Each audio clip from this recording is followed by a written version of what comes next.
It's time for another Out and About with Jamie Grout podcast, and this time around it's a best of podcast with the one and only Van Harden. He is a great guy. He's every bit as nice off the air as he was on the air. Of course, he retired a few years ago, but you can still get a hold of Van on his website, and he's on Facebook too. He's quite a fantastic guy. He really is, and he's going on another, what I guess you could call listener trip, although he's not on the air anymore, and you can hear about his new listener trip on WHO radio. And I'm lucky enough to get together with a bunch of radio guys every month, and Van is part of that group, and he tells some great stories, and you'll hear about some of his great radio stories in just a moment with this podcast. But first of all, I want to salute our sponsors that we have on Out and About with Jamie Grout, including the fine folks at Newton Clinic. You know, here we are with this time of year, and you never know what's going around. I talked to some of my friends, and there's some kind of crud that seems to be happening here, there, and everywhere with some folks. And in fact, I work with a news person at WHO who just got over some laryngitis. And I tell you, in the broadcasting business, that's not a good thing to have. I've had laryngitis 3 times in my radio career. And when you lose your voice, you're losing your moneymaker. So remember that preventative care means more than just a yearly checkup. It's how we catch small issues before they become big problems. So you want to see the folks at Newton Clinic about that kind of thing. From screenings to vaccines to wellness visits, Newton Clinic is here to keep you and your family feeling your best. Schedule your preventative care appointment today. Your future self will thank you for it at Newton Clinic, one of the big sponsors for Out and About with Jamie Grout. Another big sponsor is Wesley Life Park Center. I was excited to be at the ribbon cutting of Wesley Life at Home on the square in downtown Newton. It is located just north of the Red Pride Cafe in downtown Newton, and you can pursue your joy at Park Center by offering living options across the continuum. Park Center provides vital, enriching environments for everyone, a community for healthy living focused on holistic health and well-being. Their programming enhances emotional, intellectual, and spiritual wellness and enables you to live a life that's healthier in every way. Park Center is at home in Newton, with many residents and team members having lived their lives. To learn more about Park Center's different levels of living and to find the lifestyle that's right for you, contact Lisa Zylstra at 641-791-5000. Another fine sponsor, Advantage Credit Union. Graduation. The perfect time for pomp and circumstance to march you away from the place that's holding you back. Advantage Credit Union has a better curriculum of options and great rates with local service. Our checking accounts offer no minimum balances and no monthly service fees. So if your current place isn't making the grade, enter the transfer portal and switch to Advantage Credit Union. Open your account with just a $25 deposit in downtown Newton or online at acuiowa.org. Member NCUA. It's time for another edition of Out and About with Jamie Grout, and I'm excited to talk to my victim today. I shouldn't call him a victim, but he's a guy that I guess I look up to, and I wish I had known earlier in my career because he's every bit as nice in person as he is on the radio, and he's given me lots of great advice over the years and whatnot. I don't know how to introduce this gentleman because I was thinking of so many different ways. So I'm thinking that maybe Ed Sullivan could introduce Van Harden. Now, our show, and you kiddies are going to like this. Kate Smith's been on our show approximately 56 times, and I'm sick of looking at her. So instead, we're going to have Van Harden, former morning man and program director for 35 years at WHO Radio in Des Moines. Bring him out. Roll him out here. Woo! And I'll add to that, 5-time Marconi Award winner? Yeah. Too? Which is like, if you're not a radio person, it is the Oscars of radio, yeah, I would say. So, Van, thanks for coming in and doing this podcast with me. I don't know where to start. You are not only a broadcaster's broadcaster, you're an author, you're an inventor. I got to wonder what's going on in your mind sometimes because you must constantly be thinking about things. Do you miss being on the radio? I guess the first answer should be I do not miss getting up at 2:45 in the morning, which I did for 35 years. Good heavens. And I remember when I was doing that, people said, how do you do that? And I didn't even think about it. I just did it.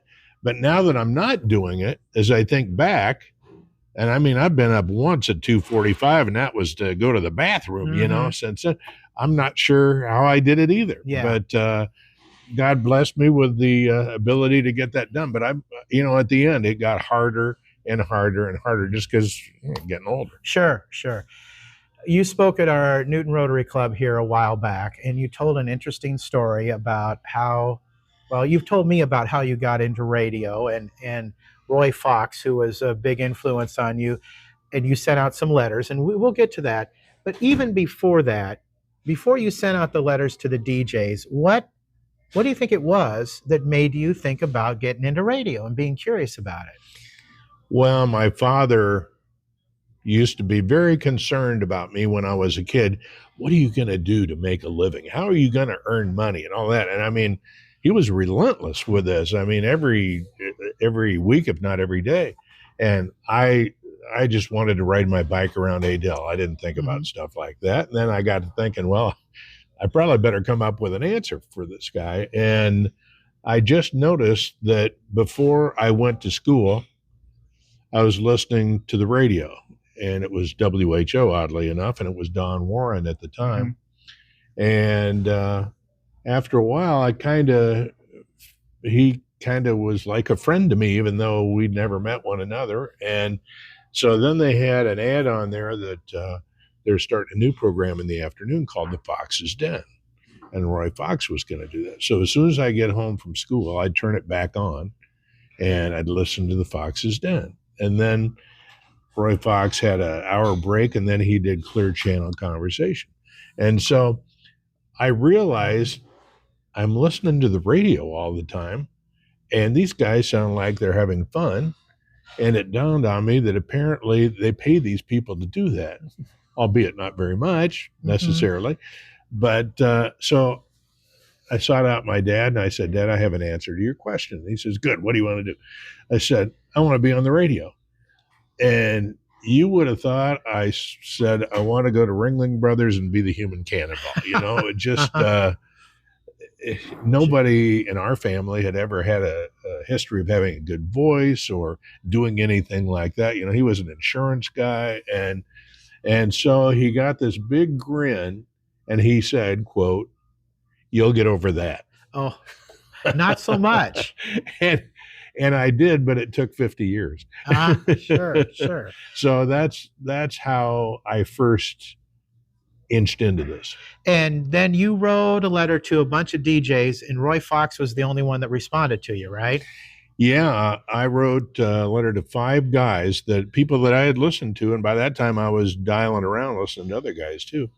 And I wrote the same letter to 5 people. And the letter was this: Dear so-and-so, I listen to you on the radio every day. I think you really do a good job, and I think maybe I might like to do that for a career too. What do you suggest? Signed, Van Harden. And I remember riding my bike down to the Adel post office and dropping those letters in the mailbox and thinking, this is going to be great. I'm going to hear back from my friends, And I waited and didn't hear anything from anybody, and kind of gave up on it. And then one night I was doing my homework, which was amazing in itself, but my mom said, the phone rang, and she said, it's for you. I said, okay. So I went over and I said, hello. And this voice said, hello, Van, this is Roy Fox, and we're live on Clear Channel Conversation right now. And I said one of the wittiest things I've ever said on radio. I said, really? He said, yeah. He said, I got your letter, and do you mind if I read it on the air to the audience? And I said, no, that'd be fine. So he read it. Then there was a pause, and he said, I want you to know that when I was a kid, I wrote a letter almost exactly like this. Wow. And a guy helped me. So now I'm going to help you. Wow. Okay. That's neat. So I hung up, and my dad said, who was that? And I said, it was Roy Fox on WHO radio. And he used to listen to Roy Fox. He said, you're kidding me. I said, no. He has invited us to come down to the radio station Saturday. He's going to be working, and he would give us a tour of the station and answer any questions that we might have.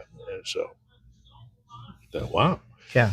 So we went down there. Sure enough, he was there. He spent 2 hours with us, showing us around, telling us what everything did, answering questions. And that made a big impression on me. And I thought, if I ever make it, I'm going to do that same thing when kids want to get into radio. And did you? Oh, yeah. Yeah. A lot of them. Wow. Sometimes I heard from the parents instead of them. Sometimes I heard from them. But yeah, I consider that an honor. And so I, I remember the last thing on the tour was the studio where he broadcast. And we went in there and, man, I felt like I was in the North Pole with Santa Claus. Sure. Now, let me jump in real quick. Was this at the WHO studios that were on Walnut Street? Yes. Where the TV and the radio were all together before it moved to Grand Avenue? That's right. All right. Sure. Yeah. So I remember he told us all about how everything worked and the acoustics and all. And then he said, and that's about it. So he opened up the door. And I remember my mom walked out first. And my dad, who was very impressed at this point, walked out second. And then I started to walk out, and I stopped, and I turned around, and I looked at the chair. And I vividly remember, like it was yesterday, saying to myself, I have got to sit in that chair someday. Sure. I never dreamed I'd be sitting in it for 35 years. Yeah. I'll tell you, I had a couple of influences on me getting into radio. My sister, who's 10 years older, dated a guy in high school who worked part-time at KCOB in Newton. And so I would go there and I was just fascinated by everything. And as a kid, I was petit mal epileptic. And I don't know if you know the difference. There's grand mal where you have the big seizures, and petit mal, which is like, it looks like you're daydreaming. And some people wouldn't even notice, but my parents did. And so I'd have to go to blank from time to time. And one of those trips, I begged my parents to take me by the street side studios of KIOA. It was on that road in Keogh. And they had windows in it. Yeah, and on the right side you could watch the DJ, and in the middle was the doorway, and on the left side was the newsroom. And I tell this to Phil Thomas all the time, and I was just, Van, it was like magic. Yeah. It was like magic. And this guy was having fun. He was telling jokes, talking on the phone, playing music. And even at that age, and maybe you did too, but I perceived that a lot of adults didn't really enjoy their job. Yeah.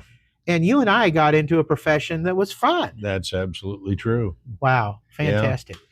Yeah. I just remember thinking after a while, I thought, this radio thing, you used the word magic. It is magic. I mean, these people sit in front of a hunk of metal that's got a wire coming out of it. Right. And the wire goes somewhere. Uh-huh. And then eventually it goes out to a transmitter site, and it runs through an exciter. Sure. I always said that's why my program was so exciting. It went through an exciter. Right.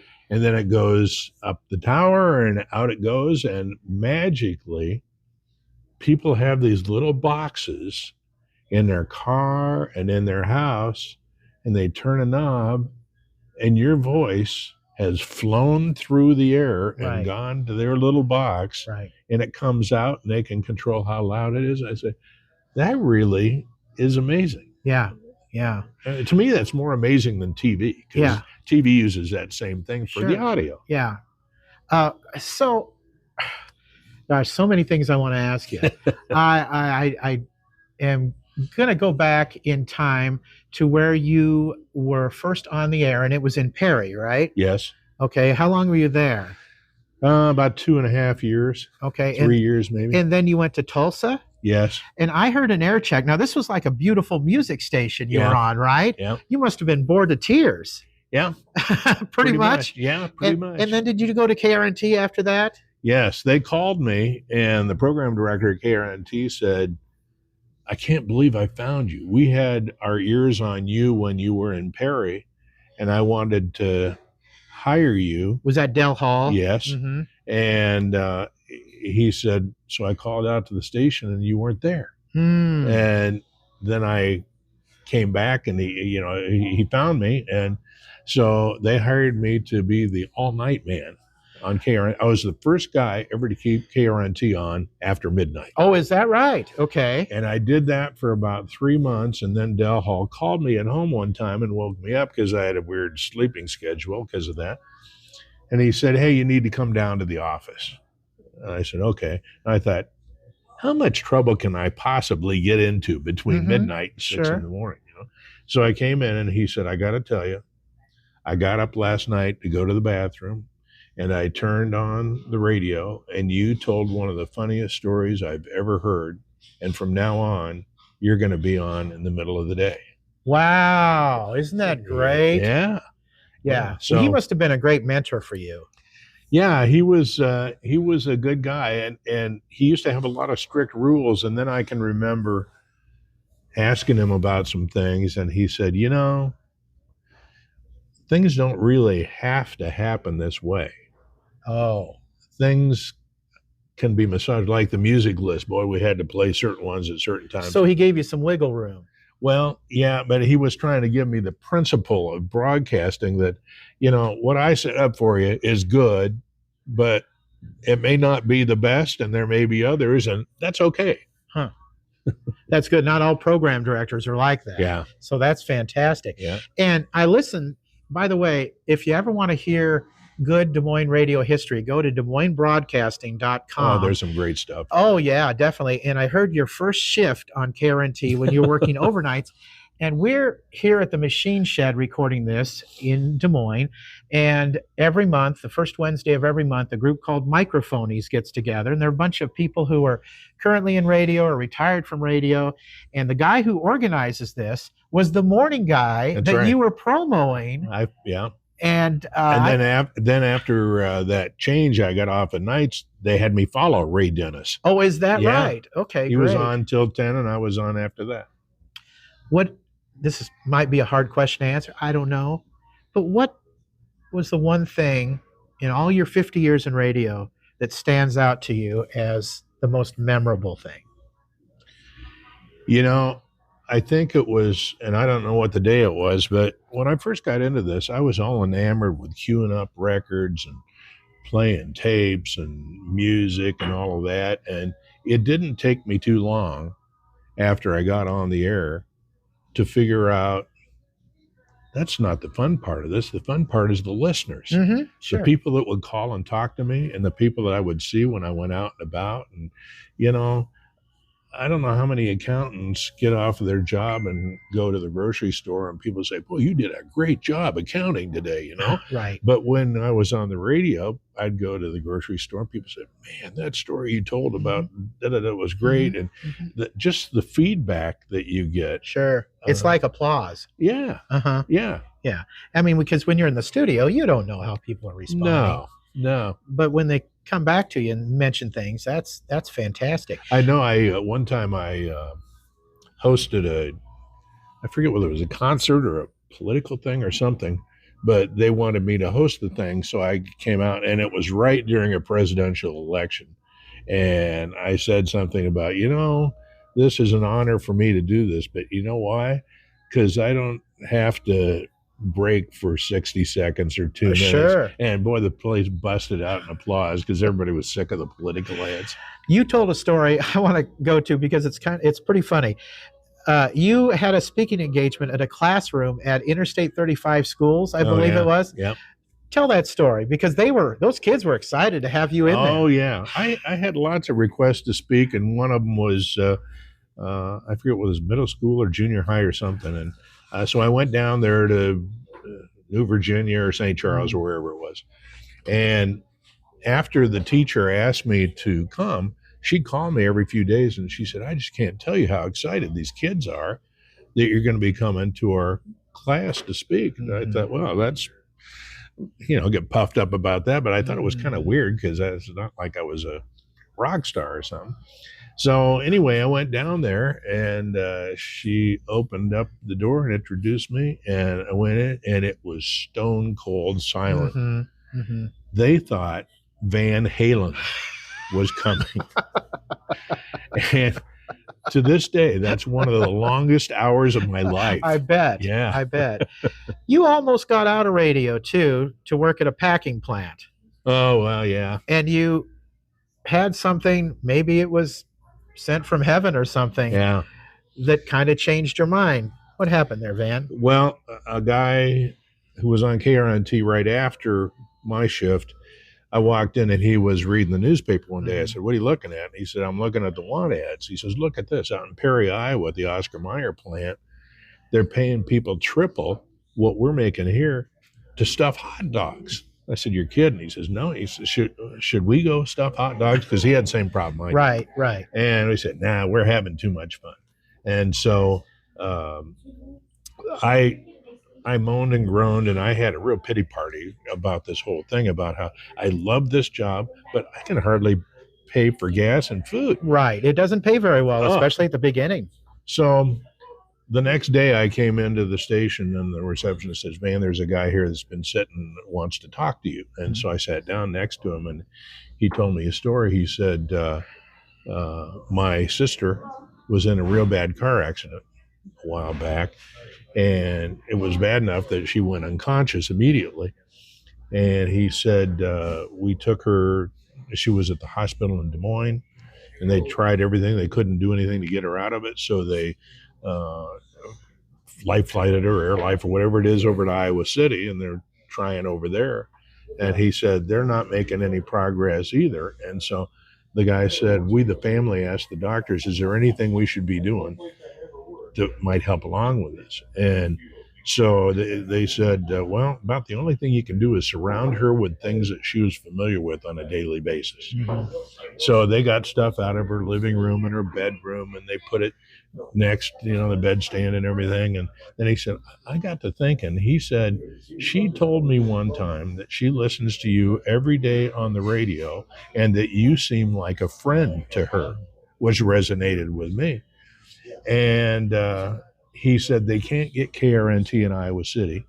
Would you record? He pulled out a cassette. These were cassette days. Pulled out a cassette, and he said, could you record part of your program, and we want to take it, play it to her? And I said, well, I'd be honored to. So I took the cassette, and I went in there and recorded the program, and I even stopped and talked to her. I said, hey, Teresa, I met your brother. What a great guy. And he told me a little bit about what you've been through. And I want you to know that all back here in Des Moines, we're all thinking of you and praying for you. And I just think things are going to get better. And so I got done, and I took the cassette and walked up to the front, and he was still there. So I gave him the cassette. And he started leaving. I said, now, wait a minute. You got to let me know what happens. Even if nothing happens, then I want to know that. He said, oh, yeah, we'll let you know. So a couple of days went by, and a few more days, and I thought, this is going to be just like when I tried to get those responses from the jocks, and I'm not hearing anything. And so then one day, the receptionist says, Van, there's a call for you on line 4. So I picked it up, and this weird voice said, she wiggled her feet. I said, who is this? I've heard about calls like this. Who is this? And he said, I'm the brother of the girl that was in the car wreck. I said, she wiggled her feet? He said, yeah, when you were playing the music, all of a sudden her feet started going back and forth to the beat of the music. I said, really? He said, then when you started talking to her, I still get the hair standing up on my neck. When you started talking to her, her eyes opened up. And long story short, she's going to be just fine. Oh, my gosh. And so they came out to the Iowa State Fair where I was that year. And she was in a wheelchair, but she was going to be getting rid of that too.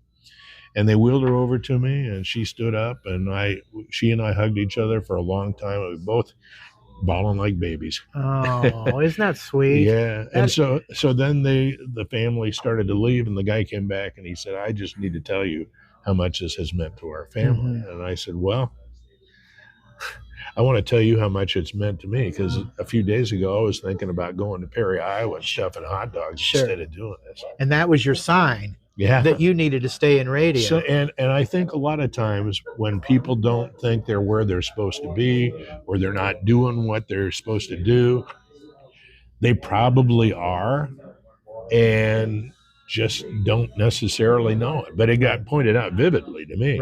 Right. Which leads me into your strong faith that you've had. You taught Sunday school for how many years? 40. And you've written a book years ago. You've written, what, 3 books? Well, I'm on my 3rd one right now. Okay. I got another one coming out here soon. Oh, okay. What's the name of that going to be? Jesus, the prequel.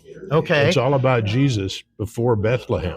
Oh, okay. All right. Now, the one that I really am impressed by is Life in the Purple Wedge. Yeah. And is that going to be made into a movie or something?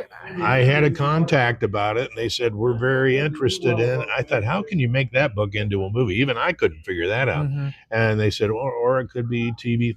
So anyway, they're thinking about it. To tell you the truth, I don't expect that to go anywhere. Okay. I never expected that in the first place, but it was flattering that they were thinking of it. So for those who don't know, you have a good description of Life in the Purple Wedge.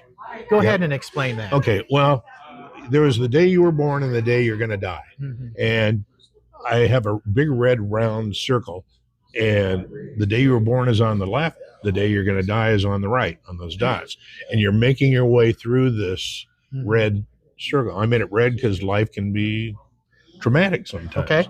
And so then, you know, if you decide to become a Christian and if you accept Christ, then all of a sudden God's kingdom, which is another world, moves over your red circle at whatever point you did that, and you're living in 2 worlds at the same time. And red plus blue equals purple. Mm-hmm. So welcome to life in the purple wedge, and you'll be in the purple wedge until you die, and then you're going to be in the blue kingdom forever. Sure. Okay, just real quick. Biggest promotions you've been involved in. I could read them off, but I'll let you talk about them. I can remember some of them. I can even remember when you're back on KRNT and you had Paul Lind on. Oh, yeah. He was in Vegas or someplace. Yeah. And then you also did a thing with the gubernatorial candidates, and it was a deal where they could be on the air with you, but they couldn't do any politicking or something like that. If they did anything political, then we played a buzzer and they had to stop. Okay. Yeah. What else? Probably the biggest, in terms of numbers, the biggest thing we did was the corn dog chomp. Okay. The state fair called me and they said, hey, we usually are a little low on attendance the first day of the fair, and we want to do a promotion. So we had some meetings, and I suggested, how about if we try to break a world's record for the most people eating a corn dog at the same time? Oh, we love that. So they got all of the corn dog providers to come and cook corn dogs all night long. And then we invited people to come, and they said, you can even get into the fair free if you get here before 8:30. Okay. 42,000 people. Oh my gosh. Okay. That's crazy. And we did it in the grandstand, and that only seats 11,000. And there was a lineup trying to get in, and the Des Moines police were mad because there were traffic jams out on the freeway, and people were jumping out of the car and running across the median. So, I mean, to me, that just shows the power of radio. Sure, you bet. And there's also the Leisure Suit Convention you did. 8 years of that. Yeah, and then chocolate breakfast too. Chocolate breakfast, and we did the Journeys to the Center of the Earth, where we went down into limestone mines with thousands of listeners, and buses. Did you? And am I dreaming this, or did you and Mark Allen do a show where Mark or somebody was in a what do you call it? One of those suits? Knight of armor. Yeah. And you were shooting golf balls at it. Yeah. It was out of the driving range. Shout out to Mark Allen, Newton resident, investment guy, and also radio guy. Yeah. Our group is forming here. You can hear the noise in the background. We're getting ready to start with the microphonies meeting. Just real quick, do you have any questions of me, Van? Well, I just want to tell you how much I admire what you're doing. And I have known many people that have gone through what you've been going through the last couple of years. Right. And in fact, as far as I know, I'm the only guy that's radio that's never been fired that I'm aware of. I know. And so I just want you to know that, those things happen for various reasons. And I'm here to tell you, it wasn't because of you or your talent or your enthusiasm. And people appreciate you. Yeah. Well, thank you very much. Yep. People appreciate you too, and I maybe I'll get back in someday. Who knows? I Yeah. think the Lord has a plan for all of us. Yeah. As I sit around this room, the legendary Peter McLean is sitting here along with Phil Thomas and many others who are great radio people. So we're Yeah. going to wrap this up. And by the way, the name for this podcast was suggested by Van. So when you hear the name of this podcast, it's because Van Harden titled it. So this will be wrapping it up for this podcast with Out and About with Jamie Grout. Till next time, Grout is out. See ya. Other fine sponsors include Lynette Baker, Halo Branded Solutions, Westside Java Coffee Bar, Made Right Sandwich Shop in downtown Newton, and Jersey Freeze in Monroe.